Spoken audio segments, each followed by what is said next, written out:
യുദ്ധ സാഹചര്യത്തിലും ഭാരതത്തിലെ ജനങ്ങളുടെ ആവശ്യം കണക്കിലെടുത്ത് മുന്നോട്ടു പോവുകയാണ് കേന്ദ്രം.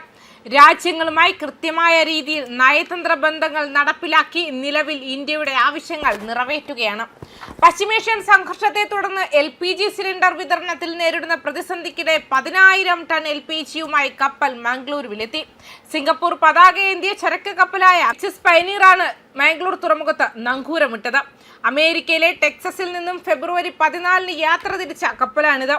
47,236 ടൺ ഭാരശേഷിയുള്ള ഈ ടാങ്കർ മംഗളൂർ തുറമുഖത്തെ 13-ാം നമ്പർ ബർത്തിലാണ് അടുത്തത് LPG കയറ്റിയത്. മംഗളൂരുവിലെ ഏജിസ് ഗ്യാസ് സംഭരണ യൂണിറ്റിലേക്ക് ഗ്യാസ് മാറ്റുന്ന പ്രക്രിയ ആരംഭിച്ചെന്ന് ന്യൂ മംഗളൂർ തുറമുഖ അതോറിറ്റി അറിയിച്ചിരുന്നു. വാതകം ഇറക്കിയ ശേഷം തിങ്കളാഴ്ച പുലർച്ചെയോടെ കപ്പൽ മടങ്ങും. വരും ദിവസങ്ങളിൽ കാനഡ, ഓസ്ട്രേലിയ എന്നിവിടങ്ങളിൽ നിന്നും കൂടുതൽ ഗ്യാസ് എത്തുമെന്നാണ് സൂചന. റഷ്യയിലെ പ്രീമോസ്കിൽ നിന്നും 96,000 മെട്രിക് ടൺ അസംസ്കൃത എണ്ണ വഹിച്ച് അക്വാ ടൈറ്റൻ എന്ന കപ്പൽ ശനിയാഴ്ച മംഗളൂരുവിലെത്തിയിരുന്നു. ചൈനയിലേക്ക് പോയ കപ്പൽ ഇന്ത്യയുടെ അഭ്യർത്ഥനയെ തുടർന്ന് വഴിതിരിച്ചു വിടുകയായിരുന്നു. റഷ്യയിൽ നിന്നും എണ്ണ വാങ്ങാൻ US 1 മാസത്തെ സാവകാശം അനുവദിച്ചതിനെ തുടർന്നാണിത്. കപ്പൽ വരുന്നത് മുന്നിൽ കണ്ട് തുറമുഖത്തിലെ ബർത്ത് ഒഴിച്ചിട്ടിരുന്നു.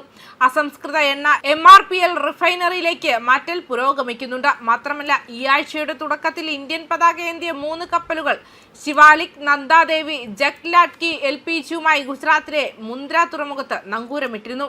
ശിവാലിക് തിങ്കളാഴ്ച എത്തിയപ്പോൾ നന്ദാദേവിയും ജഗ്ലാട്കിയും യഥാക്രമം ചൊവ്വാഴ്ചയും ബുധനാഴ്ചയും എത്തി. ഫെബ്രുവരി 28-ന് അമേരിക്കയും ഇസ്രായേലും ഇറാനിൽ ഏകോപിതമായ ആക്രമണങ്ങൾ നടത്തി. ഇത് നിലവിലെ സംഘർഷത്തിന് കാരണമായി. ഇതിന് മറുപടിയായി ഇസ്രായേൽ പ്രദേശത്തും US സൈന്യത്തിന് ആതിഥേയത്വം വഹിക്കുന്ന ഗൾഫ് രാജ്യങ്ങളിലും ഇറാൻ പ്രതികാര ആക്രമണങ്ങളും നടത്തി.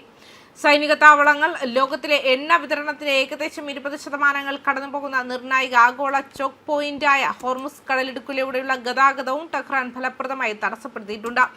ഇത് ഊർജ്ജ സുരക്ഷയെയും ആഗോള വിപണികളെയും കുറിച്ചുള്ള ആശങ്കകൾ ഉയർത്തുന്നുണ്ട്. ഇറാന്റെ അദൃശ്യമായ മിഡ്ജെറ്റ് അന്തർവാഹിനികൾ ഹോർമുസ് കടലിടുക്കിനെ അപകട മേഖലയാക്കി മാറ്റുന്നത് എങ്ങനെ? എല്ലാ ഇന്ത്യൻ കപ്പലുകളും നാവികരും സുരക്ഷിതർ. വെള്ളിയാഴ്ച നടന്ന ഇന്റർ മിനിസ്റ്റീരിയൽ ബ്രീഫിംഗിൽ പേർഷ്യൻ ഗൾഫിലെ എല്ലാ 22 കപ്പലുകളും 611 നാവികരും സുരക്ഷിതരാണെന്ന് ഷിപ്പിംഗ് മന്ത്രാലയത്തിന്റെ പ്രത്യേക സെക്രട്ടറി രാജേഷ് കുമാർ സിൻഹ പറഞ്ഞു. കഴിഞ്ഞ 24 മണിക്കൂറിനുള്ളിൽ ഒരു സമുദ്ര സംഭവവും റിപ്പോർട്ട് ചെയ്യപ്പെട്ടിട്ടില്ല. പേർഷ്യൻ ഗൾഫ് മേഖലയിലെ ഞങ്ങളുടെ 22 കപ്പലുകളും 611 ഇന്ത്യൻ നാവികരും സുരക്ഷിതരാണ്.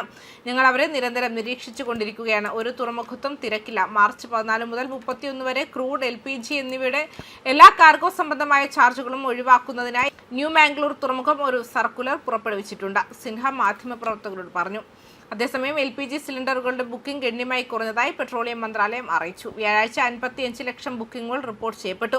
ഇപ്പോൾ പരിഭ്രാന്തി നിറഞ്ഞ ബുക്കിംഗ് ഇല്ല. 55 ലക്ഷം LPG ബുക്കിംഗുകൾ മാത്രമേ റിപ്പോർട്ട് ചെയ്യപ്പെട്ടിട്ടുള്ളൂ. ആവശ്യത്തിന് സ്റ്റോക്ക് ലഭ്യമാണ്. ഒരു ഔട്ട്ലെറ്റും തീർന്നിട്ടില്ല, ജോയിന്റ് സെക്രട്ടറി സുജാത ശർമ്മ ബ്രീഫിംഗിൽ പറഞ്ഞു. എന്നിരുന്നാലും ആശങ്കകൾ നിലനിൽക്കുന്നുണ്ടെന്നും അവർ സമ്മതിച്ചു. ന്യൂസ് ഡെസ്ക് കർമ്മ ന്യൂസ്.